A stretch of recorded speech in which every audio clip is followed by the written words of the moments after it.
Hola chicos, ¿cómo están? Mi nombre es Kevin Ariel Rivas Campos, soy estudiante cuarto año de Medicina de la Universidad del Salvador.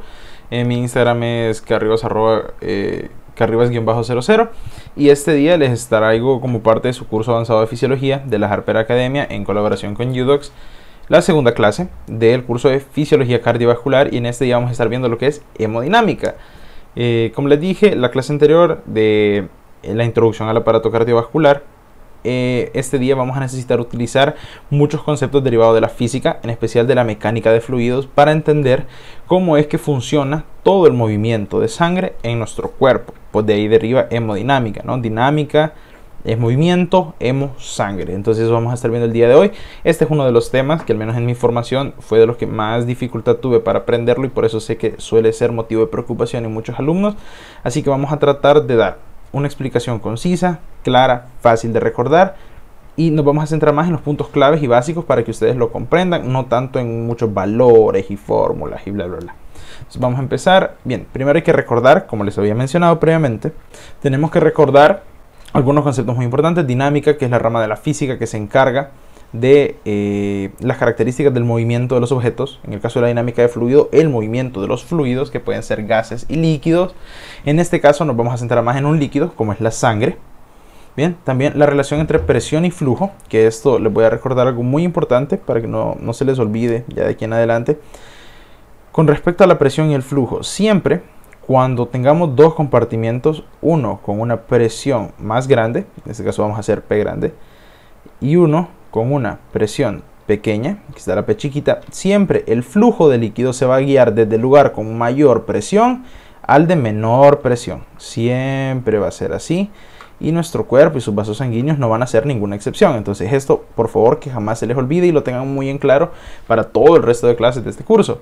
Luego, la diferencia entre un flujo laminar y un flujo turbulento, aquí la podemos ver. El flujo laminar tiene la característica de que todas las capas de un fluido, porque los fluidos a través del medio en el que se desplazan siempre van en capas. Entonces un fluido laminar va por capas, todas en la misma dirección, completamente ordenado y más estable, ¿sí? Este es el flujo ideal de la sangre. Y luego tenemos un flujo turbulento, que es un flujo más errático, desordenado, que es el cual nosotros tenemos que tratar de evitar en nuestro cuerpo, porque a diferencia de un flujo normal como el agua, la sangre no es completamente líquido, sino que también contiene otros elementos. Como nosotros sabemos, la sangre se divide en plasma y glóbulos rojos, o elementos formes, porque también tiene una parte de serie blanca, plaquetas, etc. Entonces, los flujos turbulentos normalmente en la sangre nos pueden llevar a estados como la coagulación, ¿ya? Y como nosotros sabemos, la coagulación y posteriormente los embolismos, como por ejemplo un tromboembolismo pulmonar, pueden ser situaciones completamente mortales. Entonces, tomar en cuenta esto también. Luego tenemos capacitancia. Capacitancia es un concepto que se utiliza principalmente en física cuando hablamos de una corriente eléctrica. Pero en el caso de nosotros, capacitancia lo vamos a asociar a capacidad, y nosotros lo vamos a estar relacionando a volumen. Eso quiere decir que un vaso sanguíneo con mayor capacitancia es capaz de llevar más volumen al mismo tiempo. Un vaso sanguíneo con menor capacitancia puede llevar menos volumen. Y esto yo se los explicaba con el tema de arterias y venas. Ya lo vamos a ver más adelante. Luego tenemos resistencia, que resistencia es oposición al paso del flujo, ¿sí? Entonces vamos a tener vasos sanguíneos con mayor resistencia y vasos sanguíneos con menor resistencia al flujo. Y por último vamos a tener circuitos en serie y circuitos en paralelo. Esto es muy importante. También se ve en la parte eléctrica de física, pero un circuito en serie es aquel que aquí tenemos una batería, ¿sí? Entonces de la batería sale la corriente, y un circuito en serie quiere decir que va a seguir una sola dirección la energía hasta llegar al final. En cambio, un circuito en paralelo, aquí tenemos, se origina la energía y va a seguir aquí, y va a pasar aquí, y va a pasar aquí, y va a pasar aquí. Entonces las resistencias, en este caso, en los circuitos en serie, nosotros la resistencia total de un sistema la conseguimos sumando, ¿no? R1 más R2 más R3, ¿sí? Entonces aquí la resistencia, como el flujo va pasando al mismo tiempo, la corriente, mejor dicho, va pasando al mismo tiempo por todo el circuito, la resistencia total se suma. Entonces va a haber una resistencia bastante alta. En este caso no se suma, y más adelante vamos a ver cómo es que se comportan los circuitos en paralelo, porque en nuestro organismo los vasos sanguíneos van a tener ambos circuitos, circuito en serie, circuito en paralelo. Entonces estos serían los conceptos básicos que hay que recordar, y ahorita les voy a enseñar cómo es que se aplican a la hemodinámica. Bien, los contenidos propios de esta clase van a ser, primero, las características de los componentes del aparato vascular, características físicas de los componentes del aparato vascular. En segundo lugar, la velocidad del flujo sanguíneo. En tercer lugar, el flujo sanguíneo como tal. Luego, la resistencia, capacitancia, presión. Y por último, un desglose de presión arterial, presión venosa y presión auricular. Bien, vamos a iniciar con las características de los componentes del aparato vascular. Aquí estamos de nuevo con esta imagen que ya les había presentado en la clase anterior. Y es que vamos a empezar a ver características propias de los elementos del aparato cardiovascular. Bien, vamos a empezar con las arterias. Las arterias llevan sangre oxigenada a los tejidos. Tienen paredes gruesas, como se los había enseñado aquí anatómicamente, ¿no? Tienen una pared bastante gruesa a comparación de las venas del mismo calibre. ¿Sí? Entonces, las arterias, vamos a tener una principal división entre arterias elásticas y arterias musculares. ¿Sí? Por ejemplo, las arterias de mayor calibre, como la aorta, es una arteria elástica, pero sus divisiones van a ser arterias musculares. ¿Ok? Entonces, esto es muy importante, porque las arterias, debido a su tejido elástico y a su musculatura lisa, son capaces de soportar sangre a alta presión.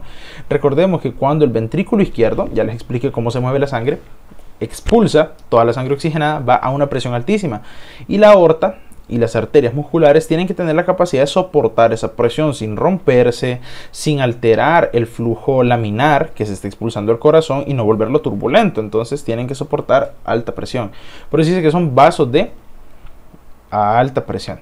Bien, luego por el otro lado tenemos las venas. Son vasos que tienen vasos de baja presión, ¿sí? Son más distensibles, son más lábiles, más delgaditos y llevan sangre de baja presión. Pero ahora bien, en temas de capacitancia, las arterias van a tener una menor capacitancia que las venas. Las venas, al no tener, como podemos ver aquí, si comparamos la luz de la vena con la luz de una arteria de un calibre similar, podemos ver que la luz de la vena es mayor, entonces va a tener por ende una mayor capacitancia, va a estar pasando mayor flujo de sangre venoso que arterial en lo más común de los casos. Bien, ahora luego tenemos vénulas, venas medias, que estas simplemente son ramificaciones de las mismas, pero en el lado arterial vamos a tener a estas, amigas, las arteriolas. Las arteriolas van a ser los centros de control de la presión arterial, porque van a ser la rama de vasos sanguíneos con mayor resistencia. ¿Esto por qué? Porque las arteriolas están ricamente inervadas por el sistema nervioso autónomo. Entonces, este sistema nervioso pasa regulando a cada momento que tanto se abre o se cierra una arteriola. Entonces, al ser la arteriola lo único que separa a el sistema arterial de la red de intercambio capilar, que es donde intercambian los nutrientes, el sistema arterial y venoso, entonces las arteriolas oponen los mayores centros de resistencia. Es decir, cuando una arteriola está muy constreñida, va a generar un incremento abrupto de la presión arterial. Igualmente, cuando se distiende, va a ser una disminución brusca de la presión arterial. Entonces, estas son las características principales de estos elementos. Bien, luego tenemos la velocidad del flujo sanguíneo.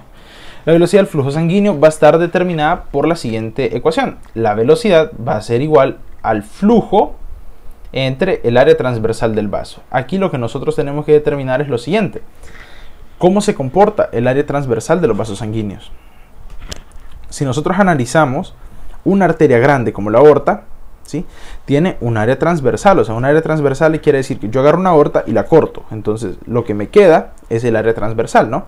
Que vendría a ser el área de un círculo. Entonces, una aorta es una arteria muy grande y, qué sé yo, la arteria radial, la corto, va a tener ya un área transversal más chiquita. Entonces, aquí podemos ver, esto es muy importante. Por ejemplo, si tenemos un área de 1 centímetro, el flujo estable, aquí lo que podemos ver en este cuadro va a ser, vamos a tener tres escenarios, ¿no? Tenemos en los tres, el flujo es estable. El flujo de sangre es de 10 mililitros por segundo, ¿sí? 10 mililitros por segundo, 10 mililitros por segundo. Pero, aquí podemos ver, el área del vaso es la que va cambiando y por ende va a cambiar la velocidad. La velocidad es inversamente proporcional al área, ¿sí?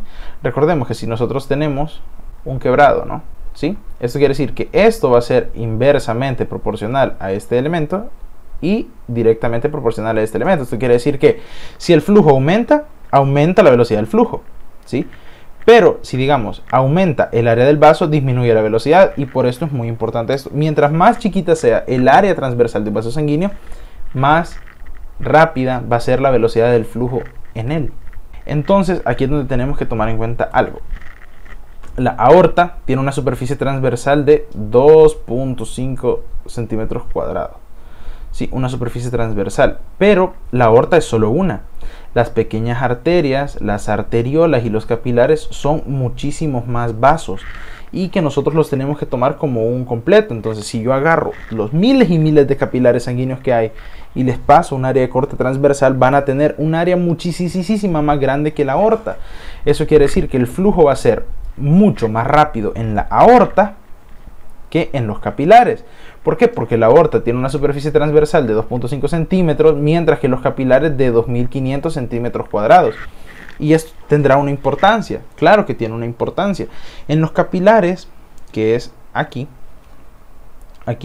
en los capilares la sangre se mueve más lento. ¿Por qué? Para poder optimizar el intercambio de nutrientes entre el lado arterial y el lado venoso. Entonces, en la aorta, la sangre tiene que ir rápido. Sale del ventrículo, boom, sale disparada a través de la aorta para llegar a irrigar todos los tejidos rápido. Sí, porque los tejidos no pueden entrar en hipoxia. Entonces, pero ya en los capilares, la sangre se ralentiza porque son un montón de capilares, un área transversal muy grande, una velocidad más lenta. ¿Para qué? Para poder optimizar ahí el intercambio de sustancias. Bien, todo encontrarle una razón lógica, vea. Bien, entonces aquí ahora vamos a ver.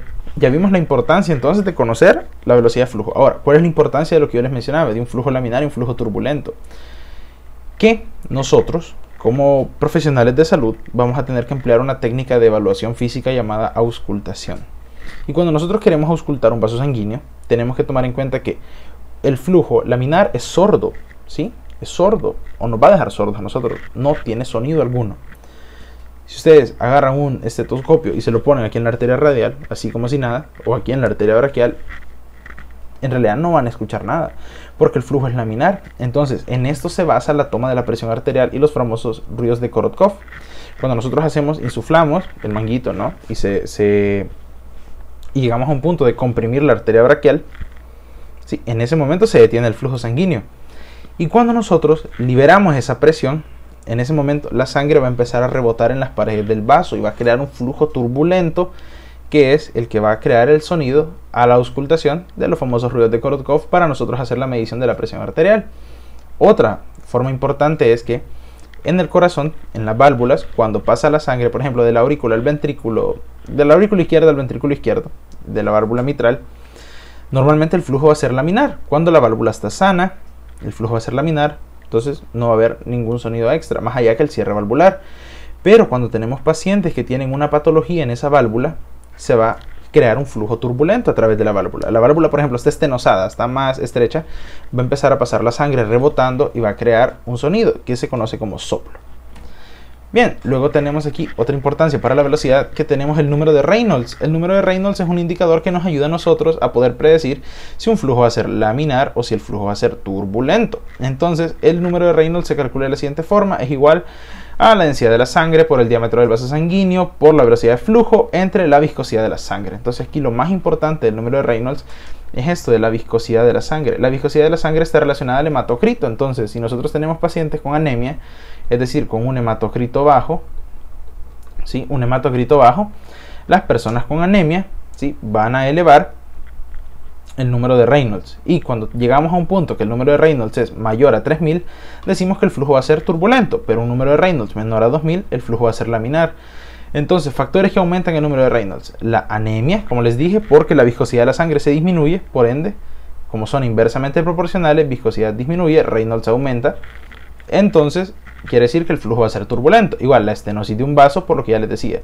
La estenosis de un vaso quiere decir que disminuye el diámetro. Sí, disminuye el diámetro de un vaso sanguíneo. Y en este caso, disminuyendo el diámetro de un vaso sanguíneo puede causar un flujo turbulento por acciones mecánicas. Bien, luego tenemos el flujo sanguíneo. El flujo sanguíneo va a estar conocido como flujo cardíaco o gasto cardíaco. Entonces va a estar determinado por diferencias de presiones y la resistencia. Aquí es donde yo les decía, siempre el flujo en nuestro cuerpo va a estar yendo de un lugar de mayor presión a un lugar de menor presión. Entonces, por eso el flujo Q es igual a la es directamente proporcional a la diferencia de presión. ¿Sí? La diferencia de presión siendo o sea, cuando mayor sea esta diferencia de presiones, mayor va a ser el flujo. E inversamente proporcional a la resistencia. ¿Por qué? Porque si tenemos alta resistencia, el flujo va a ser bajo. Pero si tenemos baja resistencia, el flujo va a ser mayor. Como les digo, siempre es cuestión de pura lógica. Bien, luego vamos a pasar al otro componente que es la resistencia. La resistencia va a ser igual a 8 veces la viscosidad de la sangre por la longitud de un vaso sanguíneo entre pi por el radio a la cuarta del vaso sanguíneo. Entonces esto es súper importante. La resistencia es una fuerza que se opone al paso del flujo. Entonces, como les decía, ¿cuáles son los vasos sanguíneos con mayor resistencia? Son las arteriolas. Entonces, ¿qué pasa con las arteriolas? Que al ser las arteriolas vasos muy pequeños, entonces su diámetro, ¿sí?, o el radio de su vaso es muy pequeño. Y entonces va a ser 4 veces mayor la resistencia en las arteriolas que en cualquier otra parte del árbol sanguíneo. Y eso es lo que necesito que ustedes recuerden. Aquí les decía igual, cuando tenemos un vaso sanguíneo con un radio y luego tenemos otro con un radio menor, la resistencia va a aumentar. Por ende, la presión va a aumentar y el flujo disminuye, porque recuerden, el flujo está directamente relacionado con el diámetro de un vaso sanguíneo. Si yo tengo un diámetro menor, flujo menor, diámetro mayor, flujo mayor. Bien, luego, otra parte sobre la resistencia. La resistencia, como ustedes ya saben, les dije yo que vamos a tener dos tipos de circuitos, en serie y en paralelo. Y también tenemos estos ejemplos en el cuerpo humano. Por ejemplo, un circuito en serie sería ¿cuál? Por ejemplo, yo tengo la arteria aorta, aquí digamos, esta viene y se divide en arteria ilíaca común derecha y arteria ilíaca común izquierda, que cada una se divide en la arteria ilíaca interna e ilíaca externa, y así.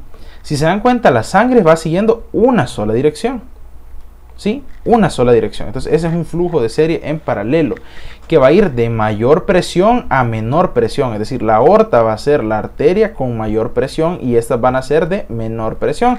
Y a medida se avanza en el árbol sanguíneo, así va comportándose. Entonces ese es un circuito en serie. Pero también vamos a tener el ejemplo de un circuito en paralelo.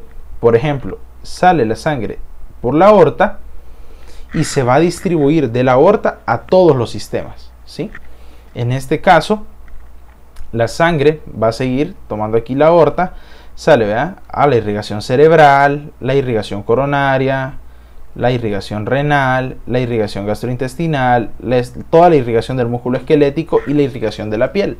Entonces, en comparación a la aorta, todos esos van a ser circuitos en paralelo de poca resistencia, porque si recuerdan, va a ser 1 sobre cada resistencia, la suma completa de la resistencia total del sistema. Entonces siempre tienen que tomar en cuenta, siempre va a haber mayor resistencia de arteria a arteriola que digamos de aorta a carótida, por así decirlo, ¿sí? Un ejemplo. Entonces, estos son los dos tipos de circuitos que nosotros encontramos en nuestro cuerpo, en serie y en paralelo.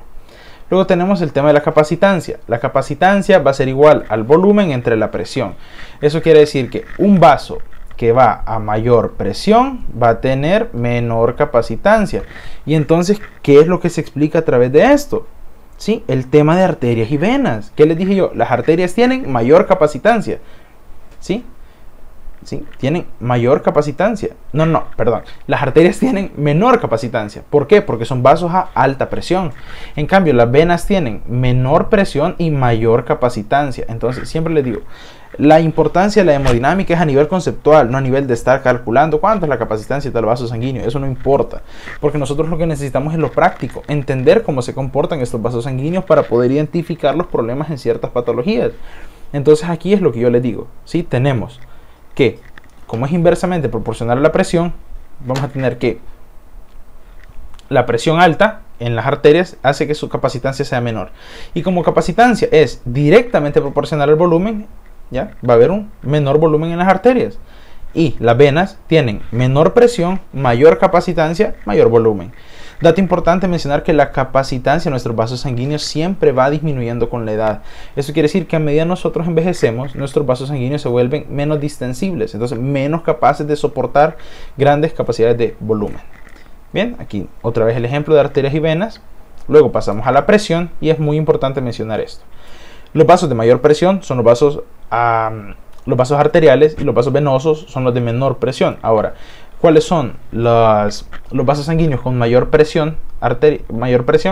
Tenemos la aorta y las grandes arterias, ¿no? Que tienen una presión arterial media de 100, pero pues la sistólica de 120, diastólica de 80 milímetros de mercurio. Esos van a ser los vasos a mayor presión. Y luego, como el flujo va de arterias grandes a arterias pequeñas, por ende las arteriolas tienen menor presión, los capilares menor presión, y después ni se diga, de los capilares fluye por las vénulas a la vena cava, menor presión, y por ende la aurícula derecha, como saben, la sangre desemboca de la vena cava en la aurícula derecha. Entonces, vena cava tiene mayor presión que la aurícula derecha. Por ende, podemos afirmar nosotros que de todo el circuito cardiovascular, la cámara cardíaca o el espacio con menor presión es la aurícula derecha, ¿sí? Y el de mayor presión, la aorta. O en algún caso, el ventrículo izquierdo, que con su gran presión vence la aorta y llega hasta el lugar de menor presión, que es la aurícula derecha. Entonces, recuerden, lugar de menor presión en el circuito cardiovascular, la aurícula derecha. Lugar de mayor presión en el circuito cardiovascular, ventrículo izquierdo, ¿sí? Bien, vamos ahora, esto que les mencionaba, la presión a medida se avanza en el árbol vascular va disminuyendo. En la aorta, en las arterias grandes y en general en las arterias se mantiene hasta cierto punto bastante similar. En las arteriolas se da la mayor caída de presión, porque de aquí que vamos a una presión de 100, en las arteriolas bajamos a una presión de 50. Este es el cambio más brusco de presión que vamos a tener nosotros. Luego se van dando cambios paulatinos porque la presión baja en los capilares, baja en las vénulas, baja en las venas y va a bajar un poquito más en la aurícula derecha. Bien, luego tenemos la presión arterial, y como les mencionaba, vamos a tener dos presiones principales: la presión sistólica, que se da en la expulsión y eyección de sangre del corazón, y la presión diastólica en el momento del llenado del corazón. Ahora, es muy importante que con estas dos presiones nosotros somos capaces de calcular lo que se llama presión arterial media. Nosotros en nuestro ciclo cardíaco, esto lo vamos a entender más adelante en la clase de ciclo cardíaco, sabemos que nuestro corazón pasa relativamente más tiempo en diástole que en sístole. Entonces, si nosotros queremos calcular la presión arterial media, no nos referimos a presión sistólica más diastólica entre dos. No, porque la presión arterial media es la presión promedio en la que se encuentra el corazón, bueno, en la que se encuentra el aparato cardiovascular en todo el ciclo cardíaco. Pero nosotros ya sabemos, en el ciclo cardíaco el corazón pasa más tiempo en diástole que en sístole. Entonces, así vamos a calcular la presión arterial media.